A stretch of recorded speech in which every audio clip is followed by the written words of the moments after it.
started out a great idea.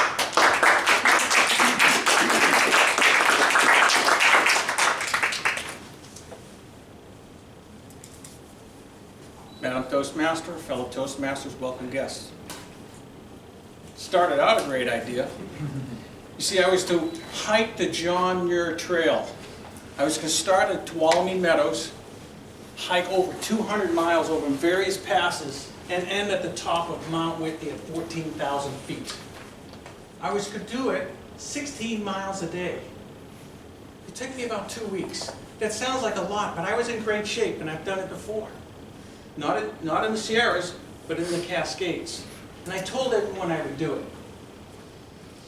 When I started, I lasted 2 days. I went from Tuolumne Meadows up over 11,000 foot Donahoe Pass and right back down to Red Meadows. I almost died. I could not get used to the altitude or the 95-degree weather. I'm from the Northwest.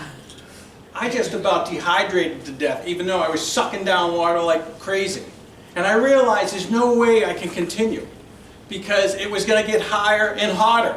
And I was way out in the rural areas. So I had to stop my hike. It was the first time I ever had planned something and not did it. And I felt defeated. I felt bad about myself. But then I came up with another great idea. I think I'll drive to Banff National Park, where the weather's cooler, the scenery is spectacular, the elevations aren't as high. I can challenge myself and regain my confidence. I drove all the way up there, and the next day I went on a hike, 15 miles round trip, 5,000 feet out in the middle of nowhere. It was beautiful, and I even challenged myself, I'm going to do it in 5 hours. I started at 9 a.m., came back at 2. Now, I'm in shape. I just don't like the altitude. But I realized I need a really big challenge. And I looked around. I was up in Lake Louise, and I looked at my mountain bike. My mountain bike.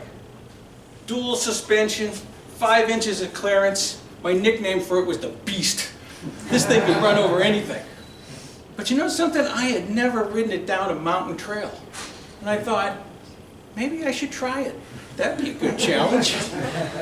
So I asked the ranger, where can I find a trail I can ride the Beast?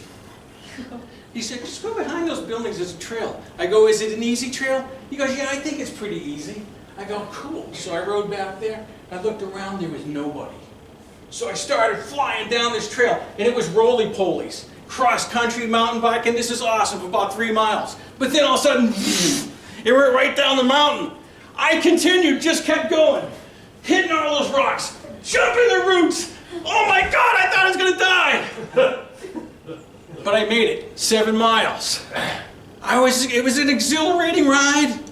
I felt like a badass. I'm like, man, I should enter the X Games, man. I am the bomb at this. So I thought about it some more. I said, what can I do? Maybe tomorrow morning, on my ride back, it was 10 miles to my camp, and I said, maybe tomorrow morning, I'll get up early, I'll do it again, I'll do it even faster, but I won't stop once, down the really crazy parts. Yeah, that's what I'll do. Next morning, I wake up. The air was crisp, it was beautiful out, few birds, there was no one around, the stillness of the air, and I'm like, yeah, today's the day, beast mode down the mountain. So all of a sudden, I started going. I was going my roly-polies again, even faster. I noticed a lot of fresh bear scat. It was kind of smoldering and had some berries in it. I'm like, ooh, there's a lot of bears in the area. But I didn't pay attention. I was flying those roly-polies. Then I went straight down the mountain. I didn't even slow down for a second. I just kept on going, hitting those rocks, hitting those roots. Totally out of control. But I was doing it. I was doing it, and I wasn't missing a beat. I was going about 25 miles an hour. But then, bam, something happened. I don't know what happened. I can only speculate what happened. As I was skipping the rocks, everything was going great, and then all of a sudden, I hit a rock head on. And all I can remember, the bike going, and all of a sudden, wham! I went straight up into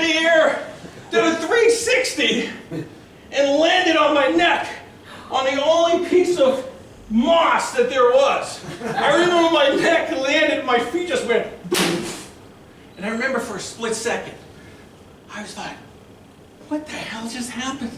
This second was like 3 seconds. And I'm like, oh, I landed on moss. And just as I thought that, my bike must have hit that. It went even higher than me because it landed on my chest. I'm like, this was an epic fail. Have anyone ever seen in the 70s Wide World of Sports where they said, the thrill of victory and the agony of defeat? That was me. I could have made that commercial. If someone had filmed that from afar and put that on Facebook, we'd have 20 million views. I mean, it was that epic. But I lied on the ground. I remember, oh my God. I tried to feel my toes. I looked for any compound fractures on my legs. I moved my body, and I didn't have anything wrong. I landed on the only piece of moss. There was rocks and there was a cliff. And I landed right on the moss. In my bike, I thought I broke it in two. It was in perfect shape.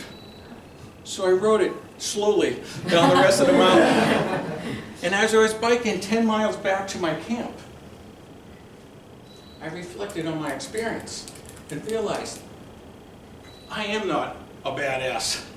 I just had some humble pie.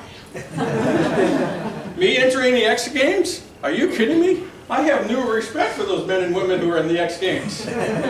I was just glad that I was alive and I could move my limbs. So what did I learn from this experience?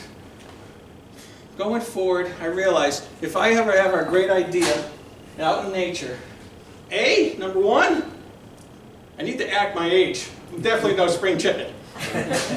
Number two, I need to remember medical costs are very expensive. If I break bones at 50, it takes a long time to heal.